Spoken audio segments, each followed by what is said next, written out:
ब्रह्म सूत्र के तीसरे अध्याय के तीसरा पाद 12वां सूत्र आज करेंगे। जो डिस्कशन चल रहा है अलग अलग जगह उपासना के कॉन्टेक्स्ट में, उपासना के संदर्भ में, अगर एक जगह ब्रह्म के बारे में कोई इंफॉर्मेशन है, दूसरी जगह नहीं है, तो उनको वहां समाहार या उनको वहां एक साथ पढ़ लेना चाहिए। अलग अलग उपनिषदों में जो अलग अलग ब्रह्म के या उपासना के डिस्कशन है, उन सबको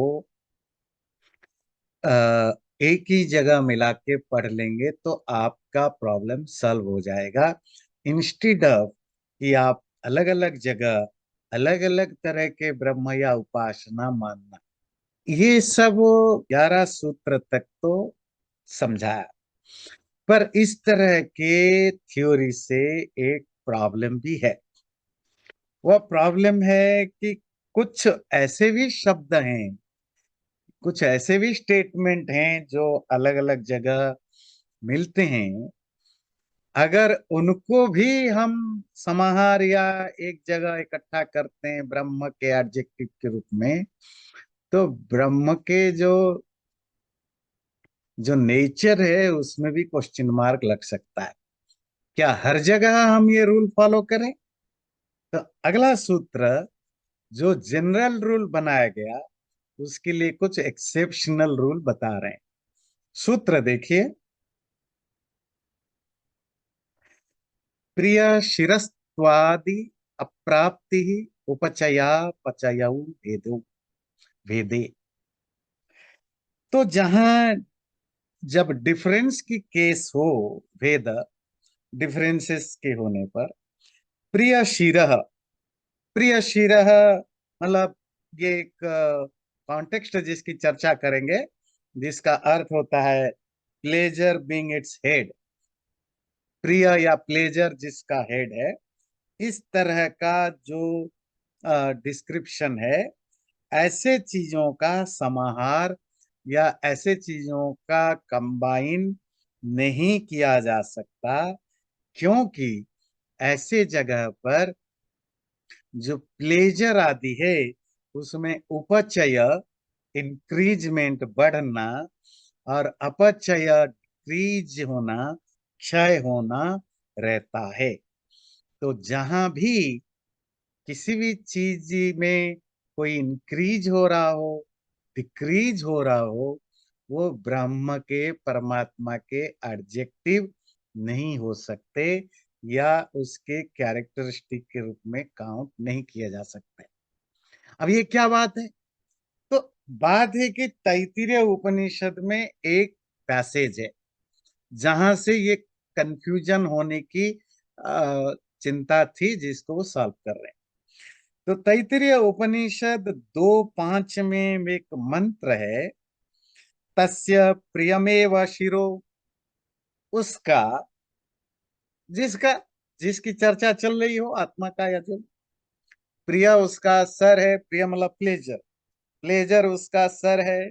मोदो दक्षिण पक्ष, मोद डिलाइट उसकी राइट साइड है। प्रमोद उत्तर पक्ष, जॉयफुलनेस जॉय, ये उसकी लेफ्ट साइड है। आनंद आत्मा प्लीज, आनंद उसकी सेल्फ है। अब यहाँ आनंद के अलग अलग क्राइटेरिया बताई गई। एक्चुअली इन क्राइटेरिया ना कह करके एक सक्सेसिव प्रोसेस बताया गया कि आनंद की जो अलग अलग लेयर्स हैं, सबसे लोअर लेवल पर है प्लेजर, जिसको यहाँ कहा प्रिय। उसके बाद थोड़ा मोदा, जिसको डिलाइट अंग्रेजी में कुछ लोग डिलाइट, कुछ लोग सेटिस्फेक्शन ट्रांसलेट करते हैं। प्रमोद जिसका अर्थ है जॉयफुल। फिर आनंद ब्लिस। यहाँ जो प्रिय शिर, शिर कहते हैं हेड, प्रिय कहते हैं प्लेजर खुशी, आदि का वर्णन है, वो दूसरे जगह उपासनाओं में इस तरह के चीजों को रिलेट करना नहीं चाहिए, वह रिलेट नहीं होते हैं। क्यों नहीं होते? क्योंकि ये जब वर्ड्स हैं वो एक दूसरे के सक्सेशन के हिसाब से इंक्रीज कर रहे होते हैं या डिक्रीज कर रहे होते हैं। और जहां भी वृद्धि, कोई इंक्रीज हो रहा हो या डिक्रीज हो रहा हो, वो ब्रह्म से कनेक्टेड नहीं हो सकता। क्योंकि परमात्मा को जिस रूप में हमने अपने शास्त्रों में पढ़ा, श्रुति शास्त्रों में, एकमेवा द्वितीयम ब्रह्मा, वो अकेला है, विदाउट एनी सेकेंड, वो पूर्ण है, इट इज फुल, अकाम, उसकी कोई डिजायर नहीं, उसमें कोई कमी नहीं, वो असहाय, वो किसी की हेल्प नहीं लेता, इस फुल है हर मामले में। तो इसीलिए ऐसे पूर्ण काम, अकाम, पूर्ण ब्रह्म का अंदर किसी भी चीज की इंक्रीज या डिक्रीज होना नहीं हो सकता। इसीलिए इस तरह के जहां डिस्क्रिप्शन है वो ब्रह्म की उपासना कॉन्टेक्स्ट में उनका कोई कनेक्शन नहीं बन सकता। तो फिर ये जो डिस्क्रिप्शन क्या है?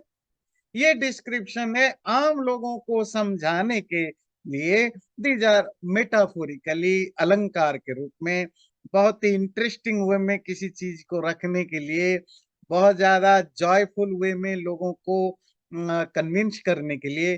कभी कभी जो ऑथर हैं, राइटर हैं या ऋषि है, वो अलग अलग स्टाइल में बात करते हैं।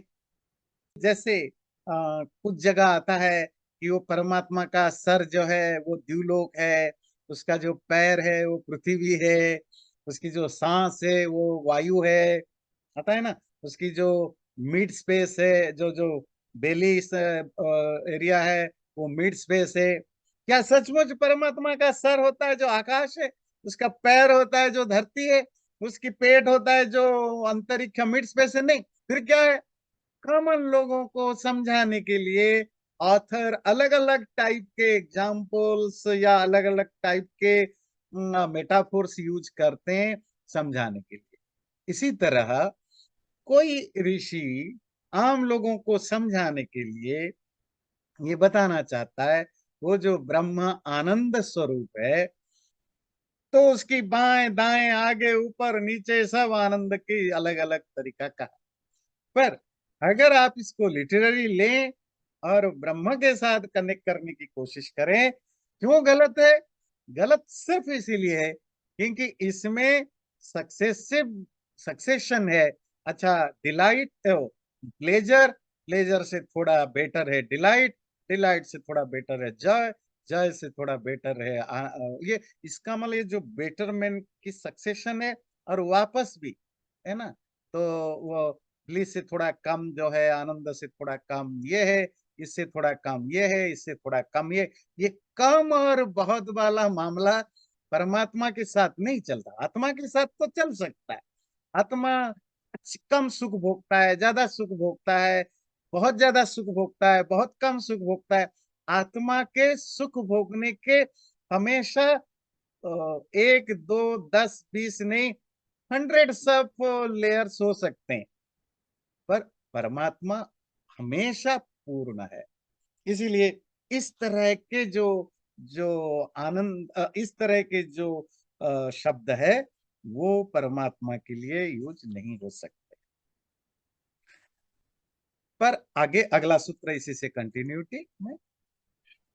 गुरुजी, जो शब्द आया है उपचय और अपचय, इसका अर्थ क्या हुआ, फिर से बता देंगे? उपचय मतलब इंक्रीज, बढ़ना, अपचय मतलब घटना, क्षय या डिक्रीज होना। ठीक। तो जहां भी उपचय अपचय का कोई कंसेप्ट है वो परमात्मा से कनेक्टेड नहीं हो सकता।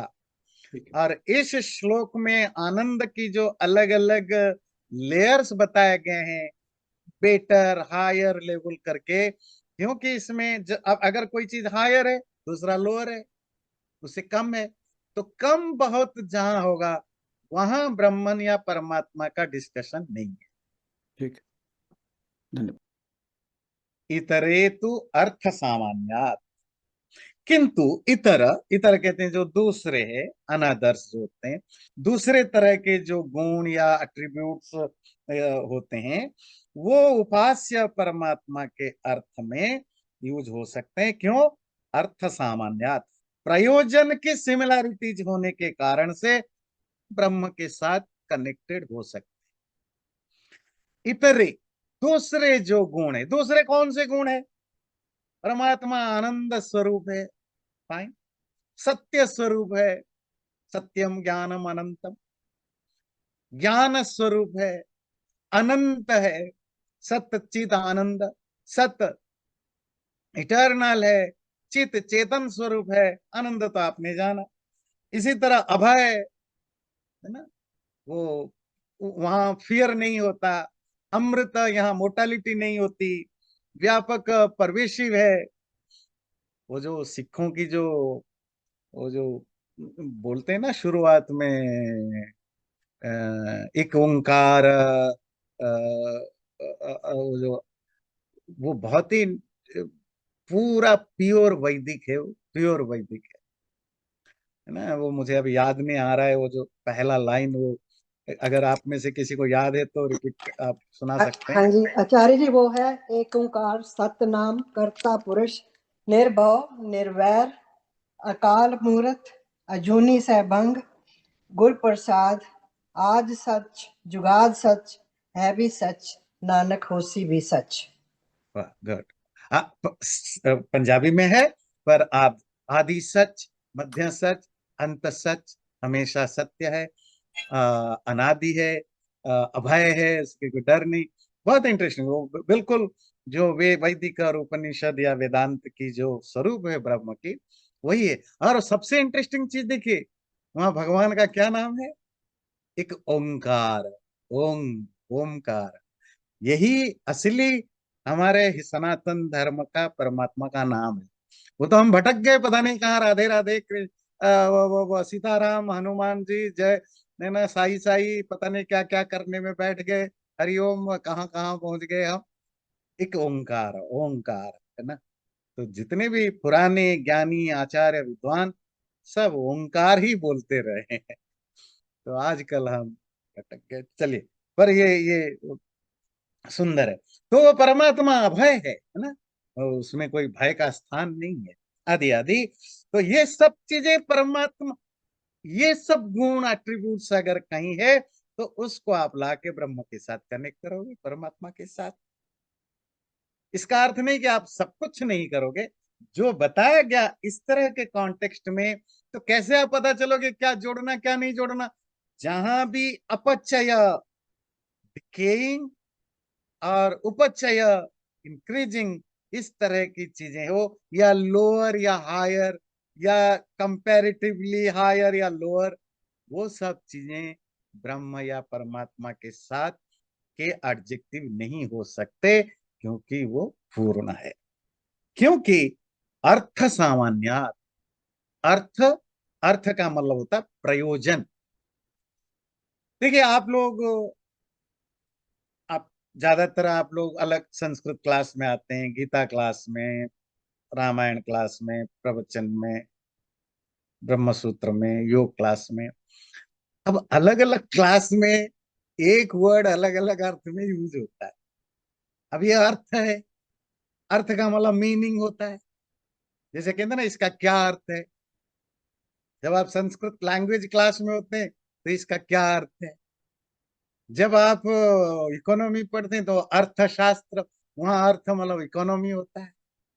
अर्थम अनर्थम भावय नित्यम, शंकराचार्य है ना। ये जो पैसा है, ये सारे अनर्थ का जड़ है, झगड़े का जड़ है यही। वहां अर्थ पैसा है।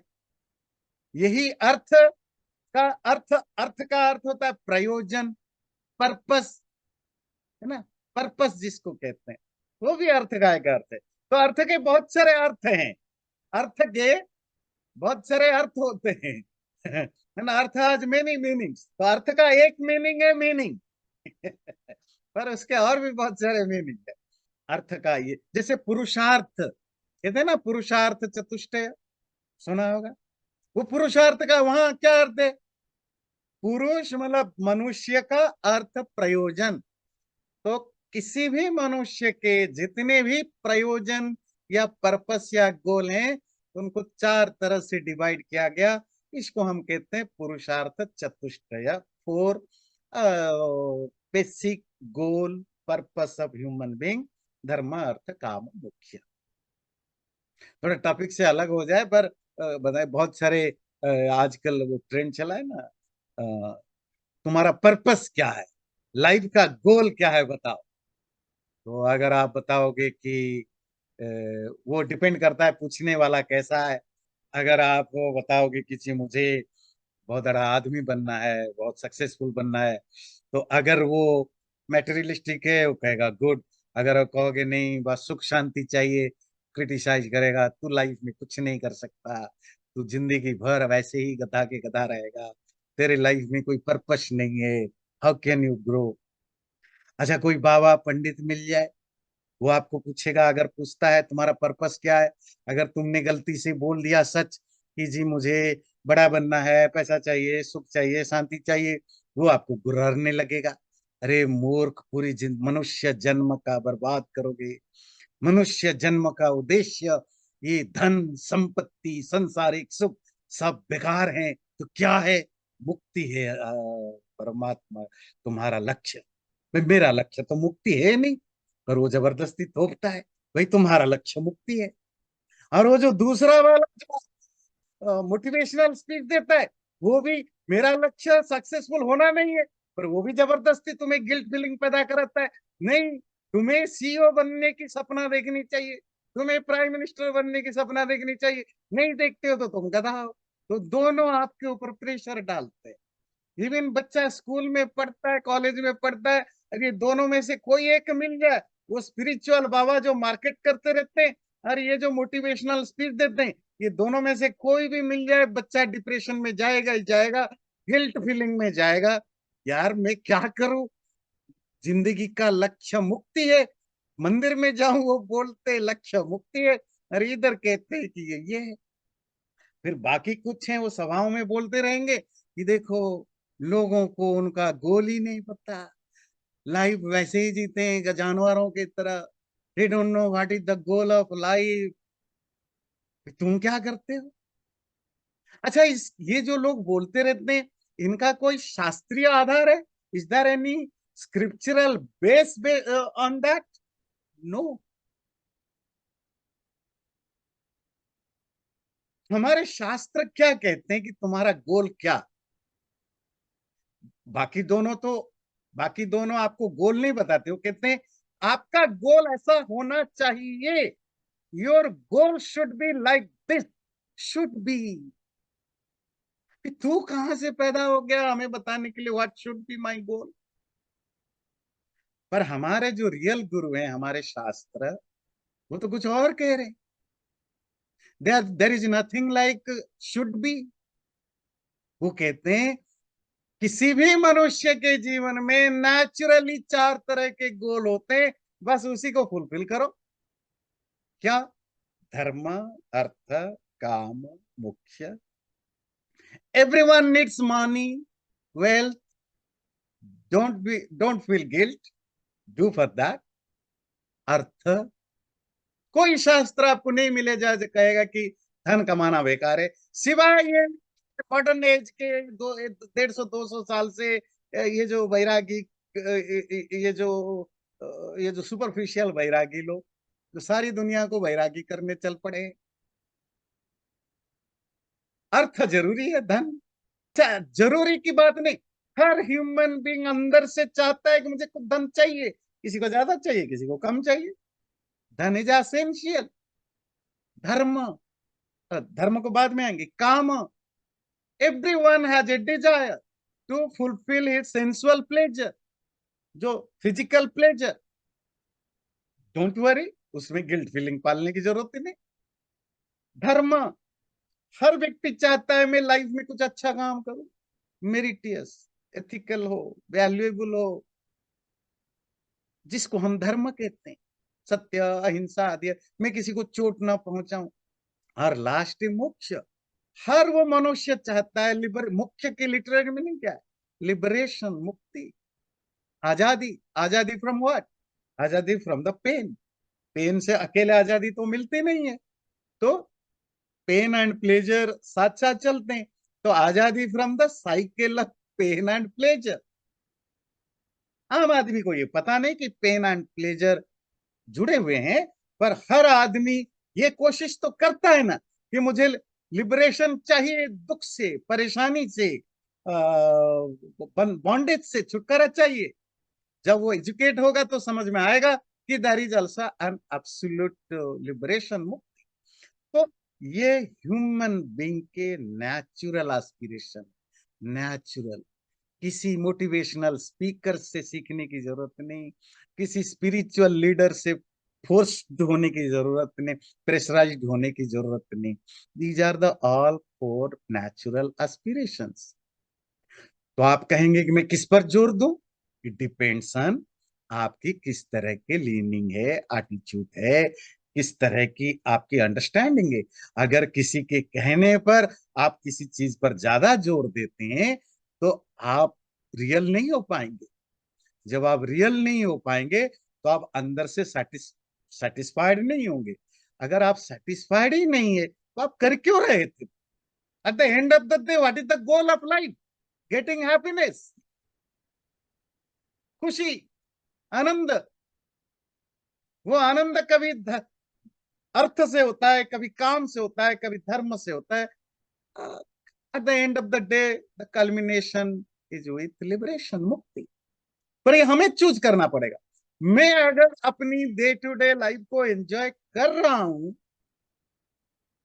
कोई आकर तुम्हारे अंदर ये गिल्ट फीलिंग पैदा करे, ये जो एंजॉय कर रहे हो बेकार है भाई, कुछ नहीं रखा है, तो जिंदगी बर्बाद कर रहे हो, ये गलत रास्ते पर ले रहे। आगे हम पढ़ेंगे गीता में 3rd चैप्टर में, कृष्ण अर्जुन को बहुत सारा ब्रह्म ज्ञान दे देते हैं।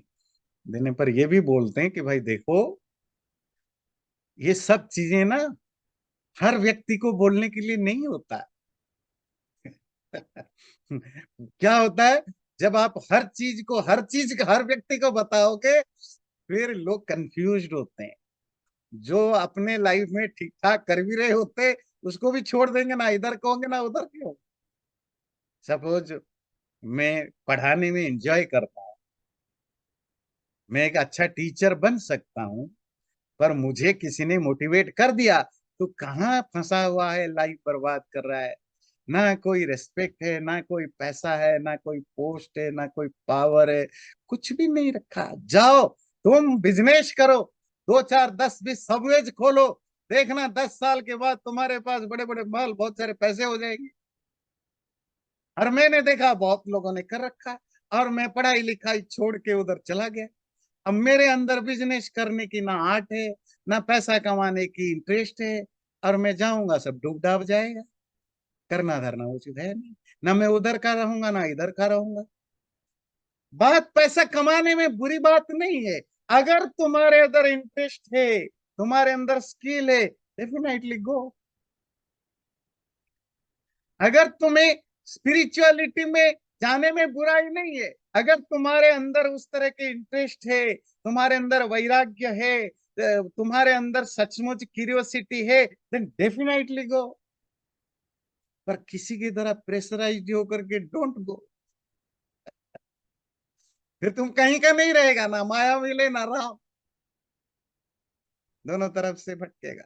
So I wanted to ask this question on the Gita Day, जब हम कर रहे थे 65 जो इंद्रियों को की अर्थ आपने जैसे बोला अभी, राइट?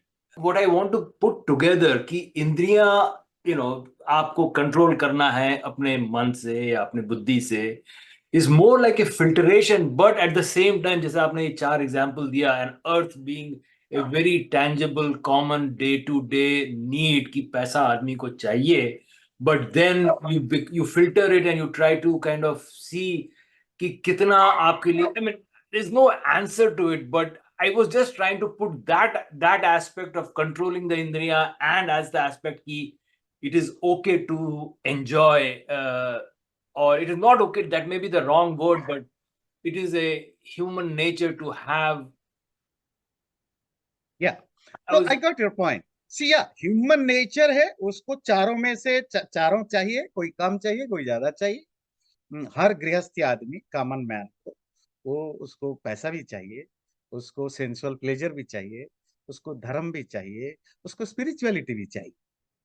हाँ, हर व्यक्ति अपनी जो जिस तरह के संस्कार है, बोला जो पूर्व जन्म के संस्कार है, सबकॉन्शियस वासनाएं हैं, उसके बेस पर वो किस चीज को कितना इंपॉर्टेंस देता है।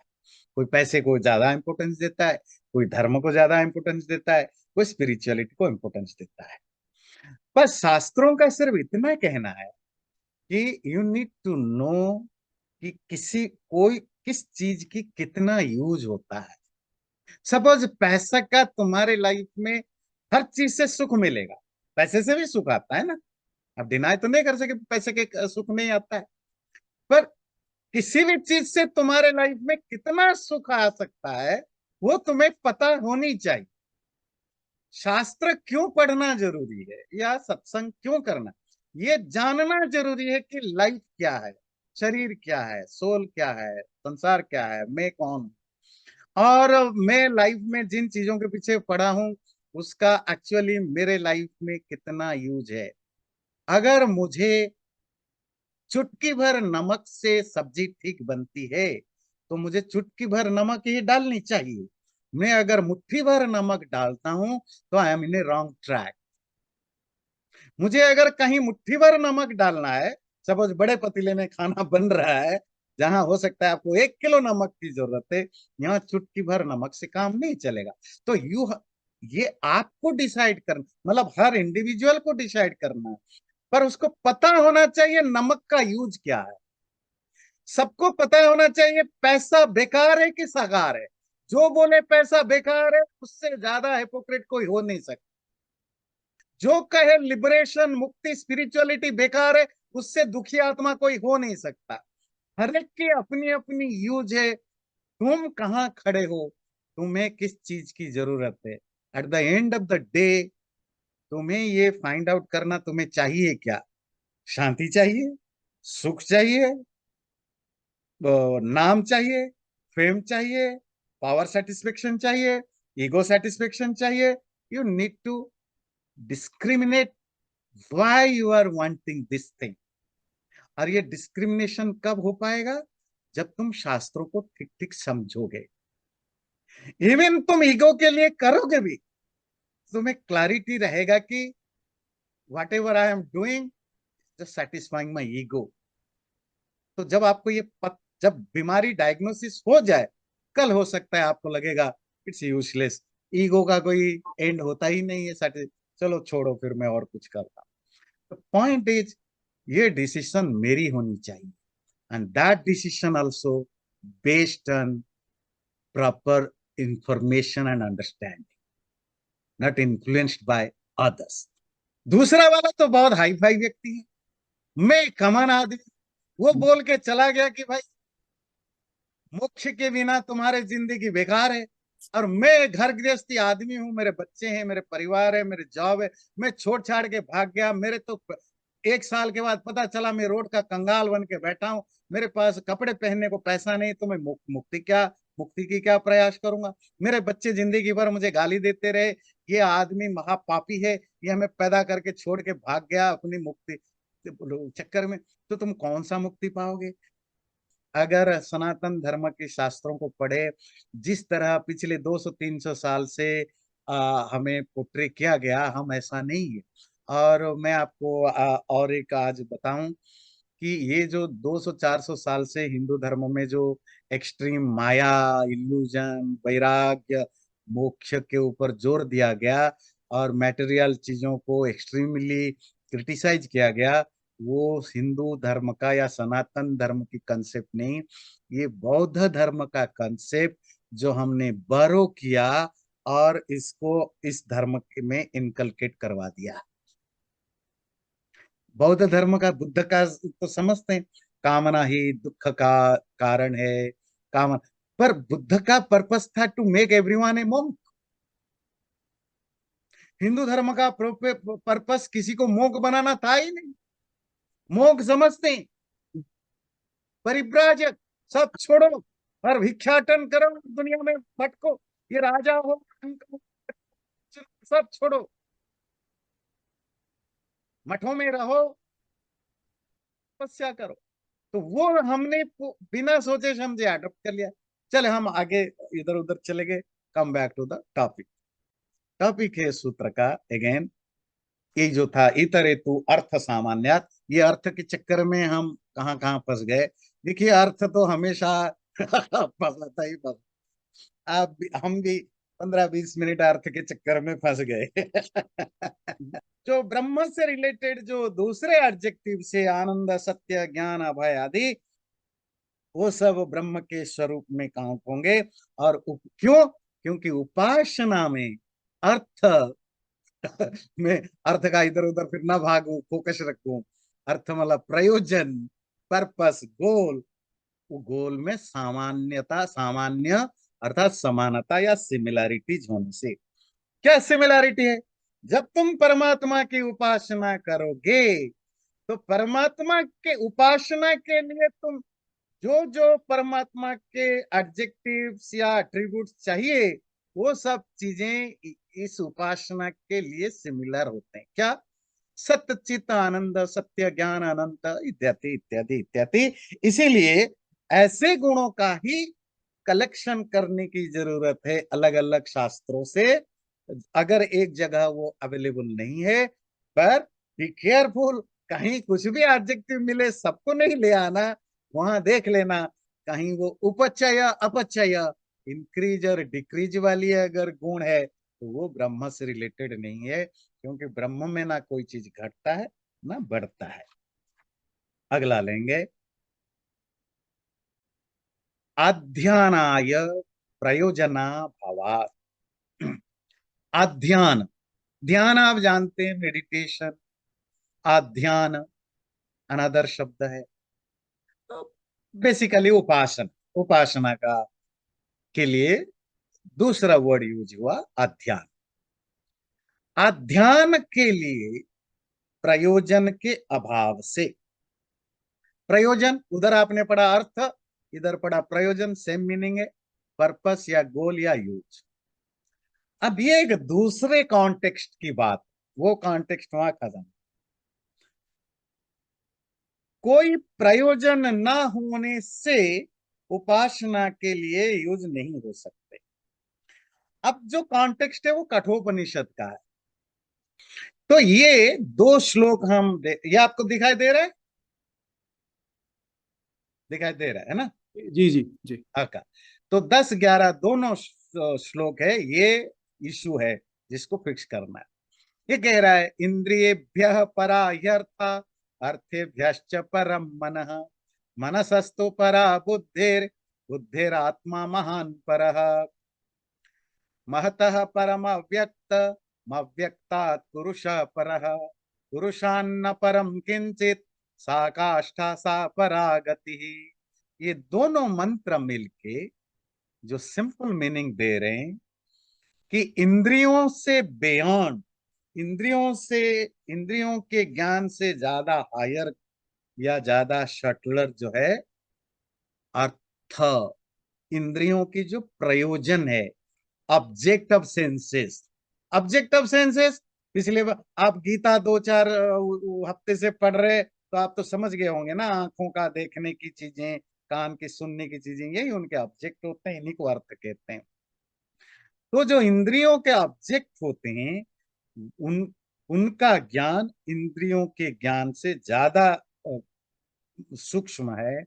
अर्थेभ्यश्च परम मन, जो सेंसुअल ऑब्जेक्ट से भी बियॉन्ड, जो जो जानने लायक है, उससे भी शटलर है, वो है माइंड।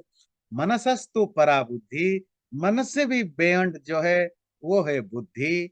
बुद्धिरात्मा महान पर, बुद्धि से भी बियॉन्ड जो है वो महान आत्मा, मतलब महतत्व जो है, अभी समझाऊंगा महतत्व। महतः परम अव्यक्तम, महतत्व से भी परे जो शटलर है वो है अव्यक्त, अनमैनिफेस्ट प्रकृति। अव्यक्तात् पुरुषः पर, और उस अनमैनिफेस्ट मैटर मतलब प्रकृति से भी परे जो है वो है पुरुष। पुरुष का मतलब आत्मा। पुरुषात न परम किंचित, उस आत्मा, आत्मा वाला यहाँ परमात्मा, उस आत्मा से परे और कुछ भी नहीं। सा काष्ठा, ये कल्मिनेशन है। सा परागति, ये फाइनल गोल है। ये ये ये सुप्रीम गोल है। अभी यही दो श्लोक अभी 3-4 सूत्रों में कंटिन्यूअसली रिपीट होंगे, इसीलिए मैंने आपको ये शेयर कराना समझा। इसमें 2-3 चीजें ध्यान रखेंगे। सेंसेस, सेंसेस से बैंड है सेंस ऑब्जेक्ट, अर्थ इंद्रियों का अर्थ, यहां भी अर्थ आ गया। इंद्रियों का जो गोल है, जो पर्पस है, जिस चीज को इंद्रियां पाना चाहते हैं, मैटेरियल चीजें, उससे भी उससे बियॉन्ड माइंड, माइंड से बियॉन्ड इंटेलेक्ट, इंटेलेक्ट से बियॉन्ड महतत्व, महतत्व का फिलोसॉफिकली जो लोग क्लासेस में पहले से आते रहे वो समझ जाएंगे, जो नए हैं उनके लिए, जो मैनिफेस्टेड मैटर है, मैटर जब, जो मैटेरियल वर्ल्ड है, आत्मा और परमात्मा को छोड़ देते हो सब कुछ मैटेरियल है, जड़ है। तो मैटेरियल वर्ल्ड की जो अनमैनिफेस्ट फॉर्म है उसको कहते हैं हम प्रकृति।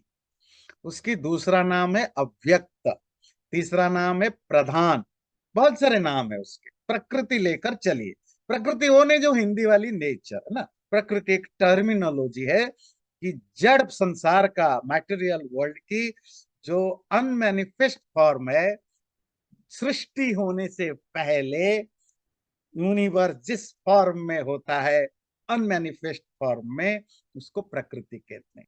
उस अनमैनिफेस्ट फॉर्म से जब सृष्टि हो रही, जब क्रिएशन हो रहा होता है, जो फर्स्ट स्टेज जो मैनिफेस्टेशन होता है, फर्स्ट स्टेज जो अभी भी विजिबल नहीं है, जो अभी भी प्रॉपर वे में फंक्शनल नहीं है, उस स्टेट को, the first state of manifestation को महतत्व कहा जाता है। सांख्य फिलॉसफी महतत्व कहा जाता है। इसको समझाने के लिए मैं थोड़ा इजीएस्ट एग्जांपल देता हूं।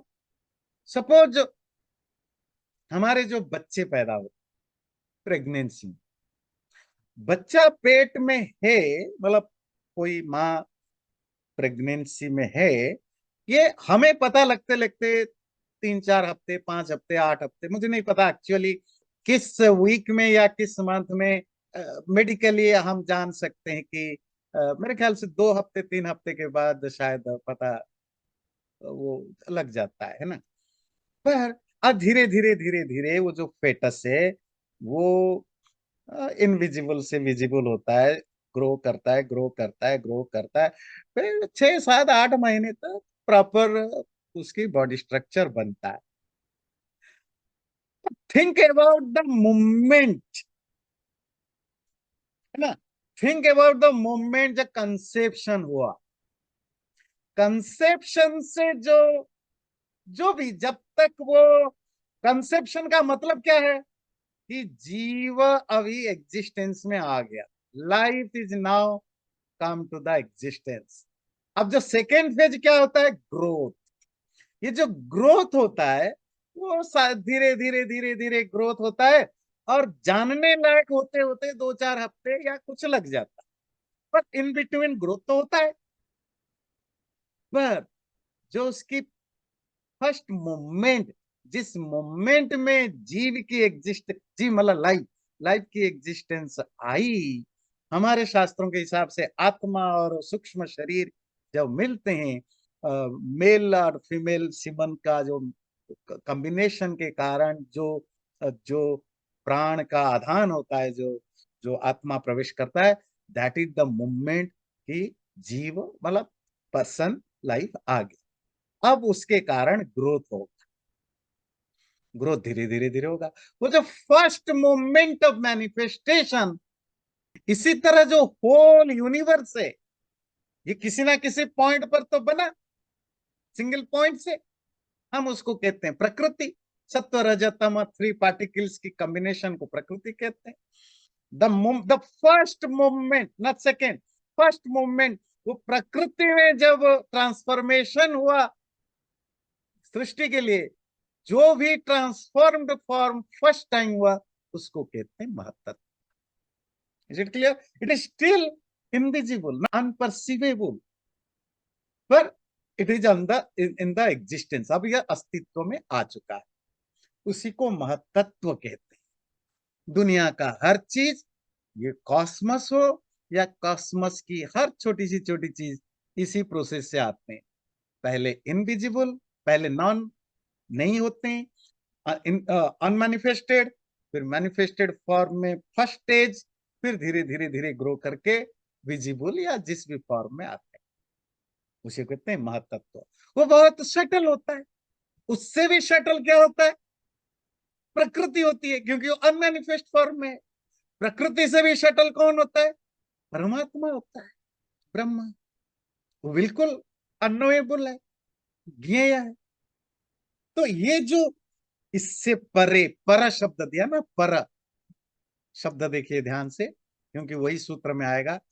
इंद्रियभ्य परा, अर्थेभ्य परम, मनसस्तु परा, महान परः।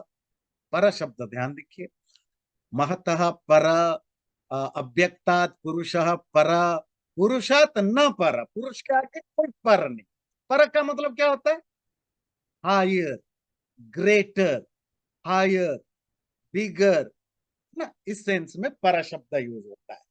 और परमात्मा से परे कोई नहीं, न पर, उसके हायर, उसके बियॉन्ड कुछ है। अब पूर्व पक्ष ने, अर्थात अपोनेंट ने या शिष्य का क्वेश्चन है कि यहाँ बोला इंद्रियों से शटलर है, इंद्रियों के ऑब्जेक्ट से शटल है मन, मन से बुद्धि, वगैरह वगैरह वगैरह।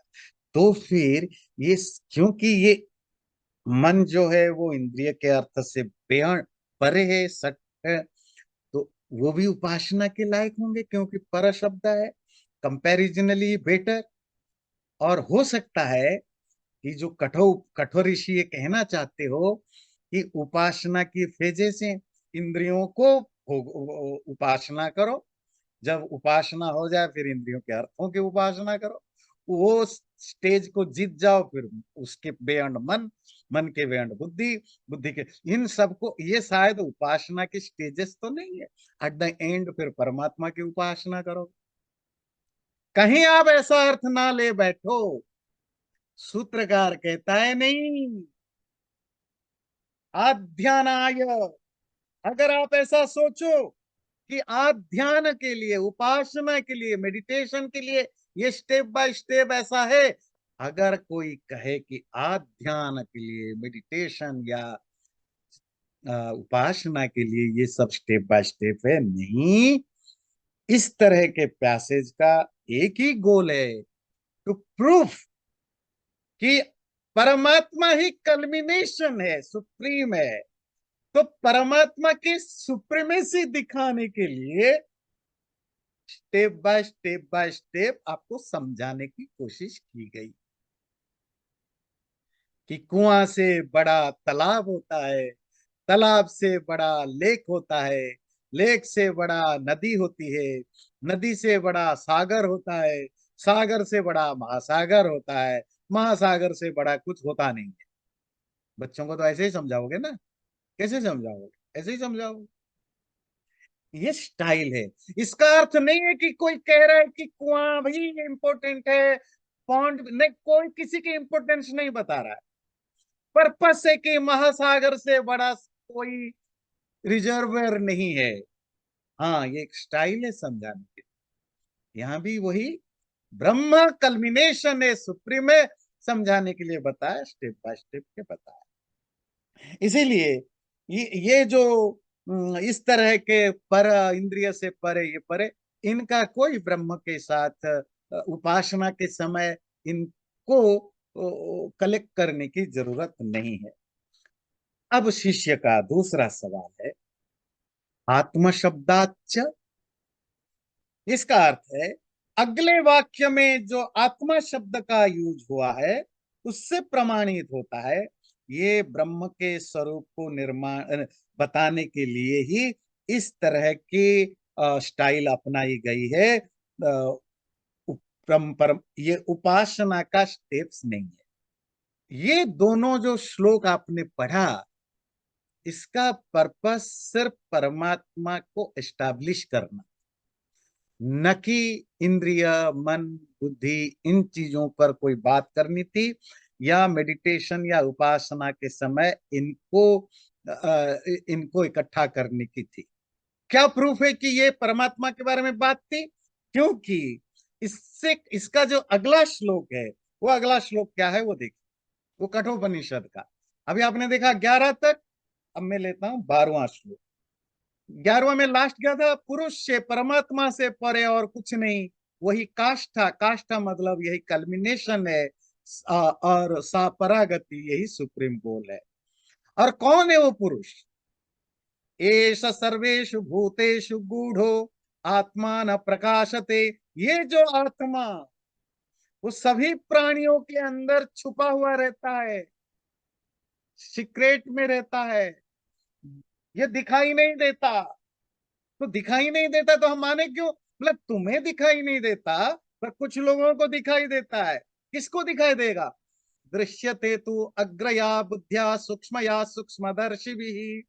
जो शटल अंडरस्टैंडिंग रखते हैं, सूक्ष्मदर्शी, वो अपने शटल बुद्धि के द्वारा और शार्पन बुद्धि के द्वारा, अग्र बुद्धि के द्वारा उसको देख सकते हैं। वो आत्मा रहता कहाँ है, वो इंटरेस्टिंग है। सर्वेषु भूतेषु गूढ़, भूत क्रिएचर, दुनिया में कोई भी चीज बना, ईंट, पत्थर, सूरज, चांद, मनुष्य, कीड़ा मकोड़ा, पेड़ पौधे, सब भूत हैं, सब क्रिएचर है। इन सब के अंदर वो है। परमात्मा कहाँ है? सर्वव्यापक, ऑल परवेशिव, कण कण में है, जड़ जड़ में। अपने कठोपनिषद का वो भी पढ़ा है ना, तिलेषु तैलम दधिनी वसर्पी, है? जैसे तिल में, शीशम की सीड में तेल होता है। कहाँ होता है? आपके बच्चे ने आपसे पूछा, ये जो तेल बना रहे हो, छौंक कर रहे हो, सब्जी बना रहे हो, वो तेल कहाँ से आया? आपने कहा ये शीशम की सीड से आया। तो बच्चा गया डब्बा खोल के, इतना सारा शीशम की सीड ले आया। बोले दिखाओ कहाँ तेल है। तो बोले उसके अंदर है। तो बच्चा गया, उसको लाया, कूटा पीटा, उसको काटा। बोले पापा कहाँ तेल? तो कहीं दिखाई नहीं दे रहा। तो आप उसको क्या बोलते? कहाँ पर है तेल? वो हर शीशम की सीड की हर पार्टिकल में तेल है। निकल क्यों नहीं रहा? उसको निकालने के लिए प्रॉपर प्रोसीजर है, काट पीट देने से नहीं निकलता। तिलेषु तैलम दधिनी वसर्पी। बच्चे ने पूछा ये घी कहाँ से? बोले दूध से निकला। वो दूध रख दिया, बोले घी दिखाओ। बोले नहीं, दूध के अंदर है। वो दूध के अंदर कहाँ? हाथ डाल के निकालो। बोले ऐसे नहीं। कहाँ? दूध के हर पार्टिकल में घी है। तो निकल क्यों नहीं रहा? उसकी अपनी प्रोसीजर है, अलग प्रोसीजर है। तिल वाला प्रोसीजर काम नहीं करेगा, उसकी अपनी प्रोसीजर है। दही बनाओ, मथो, मक्खन निकालो, गरम करो। दधिनी आपस्वरणीषु अग्नि। आग निकल रहे। बच्चे ने पूछा ये आग कहाँ से निकला? चलो हम 5,000 साल पहले पुराने जाते हैं, 10,000। बोले लकड़ी को घिसने से, पत्थर को घिसने से आग निकला, है ना। एक लोहे को आप जोर से फेंको कंक्रीट पर, चिंगारियां निकलती है कि नहीं निकलती? तो कहाँ निकला? आपने बताया बच्चे को कि ये तो पत्थर से निकला। तो बच्चा लाएगा पत्थर को, तोड़ तोड़ टुकड़ा करके बोलेगा कहाँ है आग? फिर आप क्या बोलोगे? There is a process to get the fire from पत्थर। इसकी अपनी प्रोसीजर है। तो हर चीज को पाने की एक प्रोसीजर है। पर है इसी तरह, जैसे पत्थर की हर पार्टिकल में एनर्जी है, जैसे तिल की हर पार्टिकल में तेल है, जैसे दूध की हर पार्टिकल में घी है, इसी तरह परमात्मा संसार की हर पार्टिकल के अंदर है। मिल क्यों नहीं रहा? You have to follow a proper procedure. वो प्रोसीजर क्या है? इसी को स्पिरिचुअलिटी कहते हैं। इसीलिए ही तो हम समझ रहे हैं, पढ़ रहे हैं, कैसे क्या पा।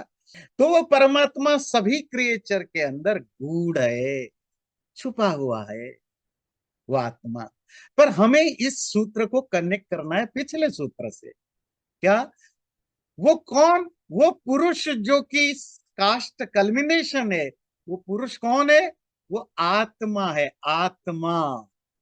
वो आत्मा सभी क्रिएचर के अंदर छुपा हुआ है। और जब आप अपनी स्पिरिचुअल प्रैक्टिस के द्वारा अपनी बुद्धि को बहुत क्लीन, क्लियर, क्रिस्टल करते हो, तभी आप इसको देख सकते हो। तो वो जो आत्म शब्द है अगले श्लोक में, जो 12वें श्लोक में, उस आत्म शब्द से ये प्रूफ होता है कि जो पिछले 2 श्लोक बताए गए उनका पर्पस मन, बुद्धि, इंद्रियां, इन सब पर बात करना नहीं, अपितु ये प्रूफ करना कि वो जो आत्मा वो कैसा है, कितना सूक्ष्म है, कितना ग्रेट है। इसीलिए ये चीजें बताई गई है। और इसमें और एक प्रॉब्लम बात है कि हम थोड़ा प्रीवियस श्लोक में जाएंगे। ये है 11, 10, 10 से हमने लिया 9 श्लोक। ये देखिए, विज्ञान सारथिर्यस्तु मन प्रग्रहवान नरः सोध्वनः परम पारमाप्नोति तद विष्णोः परमं पदम। जिस व्यक्ति का बुद्धि, इंटेलेक्ट, डिस्क्रिमिनेटिव पावर उसकी चैरिएटर बन जाए, उसका ड्राइवर बन जाए, उसको रास्ता दिखाने वाला बन जाए, मनः प्रग्रहवान, जिस व्यक्ति का माइंड कंट्रोल्ड हो जाए, रेगुलेटेड हो जाए, और जिसका माइंड अपने सेंसेस को भी कंट्रोल कर ले, ऐसा व्यक्ति अध्वनः पारम, ये जो मैटेरियल वर्ल्ड है उससे बियॉन्ड जाता है। जाकर कहां पहुंचता है? उस विष्णु के परम पद को, परम हाईएस्ट पद, स्टेट, विष्णु के उस हाईएस्ट स्टेट को पहुंच जाता है। विष्णु क्या है वेदांत में? इस श्लोक का अर्थ पहले भी वेदांत में पढ़ा है। विष्णु, विष्णुर व्याप्तो, व्यापक परमात्मा। परमात्मा के लिए विष्णु शब्द आया। वो विष्णु वो नहीं जो पुराणों में जो आप विष्णु लक्ष्मी के पति है ना, वैकुंठ में, ये वेद उपनिषदों तक इस तरह के कैरेक्टर डेवलप ही नहीं हुए थे, ध्यान रखिए। तो ये विष्णु परमात्मा के लिए, परमात्मा के परम पद को पा जाओ। तो यहाँ जो परम पद है, परम पद, सुप्रीम स्टेट, वो सुप्रीम स्टेट क्या है? परमात्मा खुद ही है। तो यहां से शुरू हुआ 9th श्लोक से कि जो व्यक्ति अपने मन वगैरह को कंट्रोल करता है, वो इस और स्पिरिचुअल प्रैक्टिस करता है, वो संसार से बियॉन्ड, बियॉन्ड मतलब नहीं कि इस आकाश, ये क्लाउड के ऊपर कुछ है, मतलब बैंड है ना, मेटाफोरिकली है, मतलब संसार, सांसारिक चीजों से परे जो परमात्मा सर्वव्यापक विष्णु है, वही है जो सुप्रीम पद, वही है जो सुप्रीम गोल, उसको वो अचीव करता है। वही पुरुष काष्ठा है, वही कल्मिनेशन है, सुप्रीम गोल है। वही सभी प्राणियों के अंदर छुपा हुआ है। 13वें मंत्र में, 13th मंत्र में कहा। उसी को पाने के लिए ऋषि मुनि ज्ञानी विद्वान लोग अपने बुद्धि को शार्पन करते हैं, डिस्क्रिमिनेटिव पावर को तीखा करते हैं, जिससे कि जिसके द्वारा वो जान सकते हैं। और वो अंतर्यामी, अंतर्यामी जो सबके अंदर इंटरनली कंट्रोल करने वाला है, वही परमात्मा। आत्मा शब्द से उसी का ही अर्थ लेंगे। और आत्मा शब्द के यूज होने से ये बात क्लियर है कि यहाँ परमात्मा की ही बात हो रही है, न कि मन, बुद्धि आदि। अगले बार जानेंगे। देखिए, जो शिष्य है ना, जो अपोनेंट बैठा हुआ है, वो आपकी तरह नहीं है जो बड़ा भक्ति भाव से सुन रहा है। वो तो बिल्कुल बारीकी नजर से वो जो ढूंढ रहा है, फ्लॉज ढूंढ रहा है, कहाँ लूप होल से, तो उसको लूप होल मिल गए, और इसमें भी लूप होल मिल गए, तो उसने पकड़ लिया। उसने पकड़ लिया, जो हम अगले बार चर्चा करेंगे। यहाँ तो आत्मा शब्द आया, तो आत्मा मतलब तो वो जीवात्मा की बात कर रही होगी, आप परमात्मा का अर्थ क्यों लेकर जा रहे हो भाई? तो वेदांत तो उसकी क्या आंसर देता है, वो हम अगले बार चर्चा करेंगे। तो अभी हमने 15 तक किया, ठीक है। तो मैं प्रार्थना कर लूं, फिर जो भी डिस्कशन है वो हम बाद में करते रहेंगे। चैनल को सब्सक्राइब जरूर करें और वीडियो अच्छा लगे लाइक भी जरूर करें।